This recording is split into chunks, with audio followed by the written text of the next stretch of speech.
샬롬 사순절 37번째 날 3월 27일 수요일 새벽 하나님께 올려드립니다.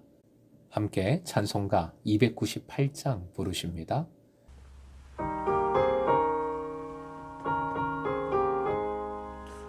속죄하신 곳에 주를 내가 찬송하리라. 내게 자유 주시려고 주가 고난 당했네. 그 신사랑 찬양하리. 나의 죄 사하려고 십자가에 죽임 당한 나의 주 찬양하리.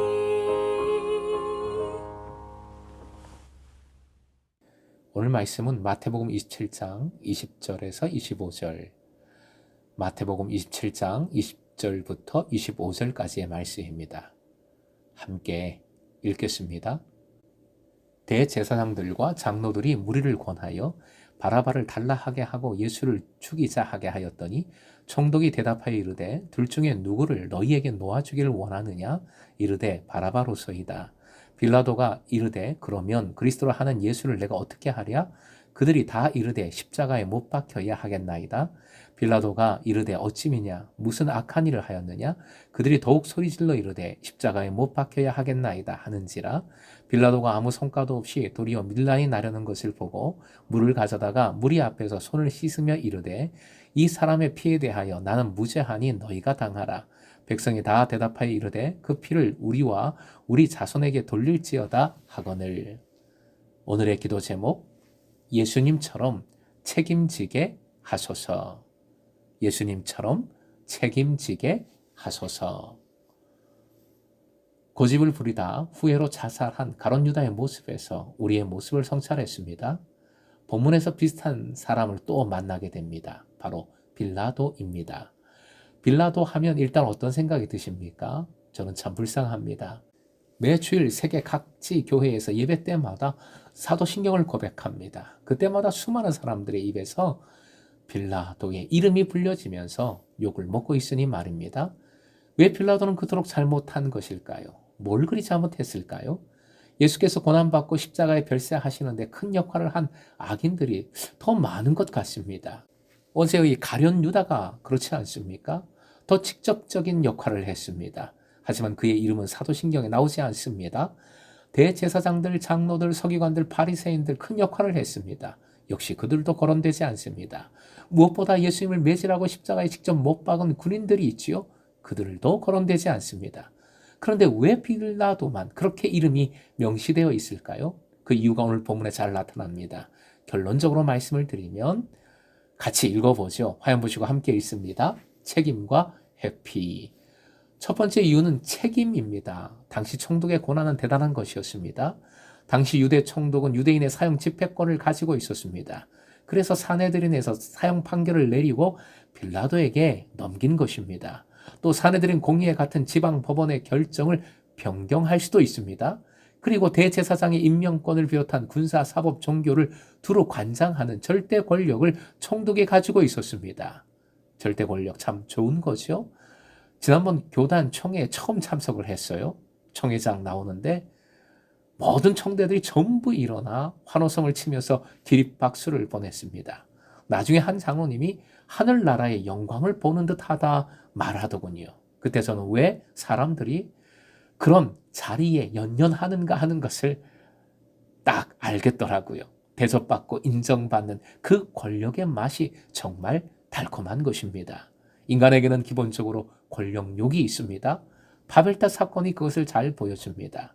그러니 교회에서도 내가 목사, 장로, 권사의 직분을 갖고 어떤 장이 되는 것을 나도 모르게 권력을, 힘을 갖는 것으로 생각하고 있지는 않은지 우리는 돌아봐야 합니다.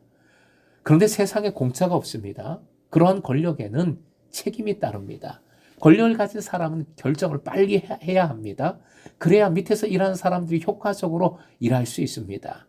권력자가 잘못된 결정을 내리면 그 폐해는 어마어마합니다. 비록 군인이 예수님을 못 받고 찌르고 죽였지만, 십자가에 달리도록 유대교 지도자들이 압박했지만 최종 권한은, 책임은 빌라도에게 있습니다. 빌라도가 최종적으로 결정을 내립니다. 그 결정이 권한이고 그것은 그가 고스란히 짊어져야 할 책임이었습니다. 본디오 빌라도, 그는 모든 책임을 가진 사람이었습니다. 그래서 그의 이름이 그렇게 회자되고 있는 것입니다. 두 번째 이유는 회피입니다. 빌라도는 책임을 회피했습니다. 물론 예수를 놓아주고자 노력을 하지 않은 것은 아니지요. 그러나 최종적인 책임을 져야 하는 순간 그는 회피를 택했습니다. 24절은 빌라도의 비겁을 적나라하게 드러내고 있습니다. 첫 번째로 화면 보시고 함께 읽습니다. 물을 가져다가 무리 앞에서 손을 씻으며, 손을 씻어서 죄와 무관함을 나타내는 것은 유대인들의 전통이었습니다. 빌라도는 이 행위를 통해 자신을 합리화했습니다. 하지만 손을 씻는다고 자신의 회피가, 비겁이 없어지는 것은 아니었습니다. 두 번째, 역시 화면 보시고 읽습니다. 이 사람의 피에 대하여 나는 무죄하니 너희가 당하라. 인류 최초의 범죄가 책임 전가였죠. 하와가 그랬어요. 아담의 책임 전가였습니다. 죄인된 사람의 가장 근본적인 죄성이 책임 전가입니다. 나는 아무 잘못 없어. 네가 잘못이야. 네 책임이야. 그리고 이 마음이 더 강화되면 소위 베째라식이 됩니다. 25절의 백성들 태도가 바로 그런 모습입니다. 그래, 나 죄인이야? 그래서 어때서?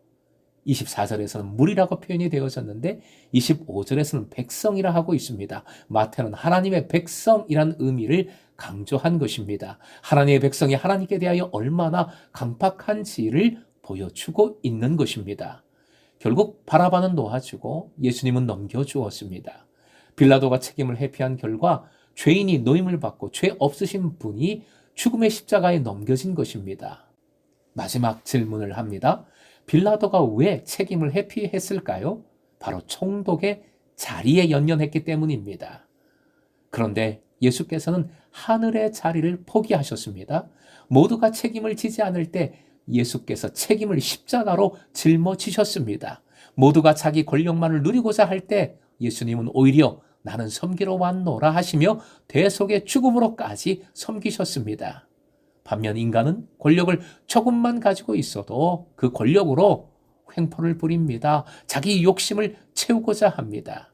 우리도 누군가에게 권력자일 수 있습니다. 여러분을 돌아보십시오. 우리는 훨씬 작은 것을 얻기 위해 큰 책임을 회피할 때도 많습니다. 화면 보시고 함께 읽습니다. 바라바는 놓아주고 예수님은 넘겨주고, 권력은 붙잡고 예수님은 넘겨주고 있지는 않은지 항상 깨어 돌아봐야 하겠습니다.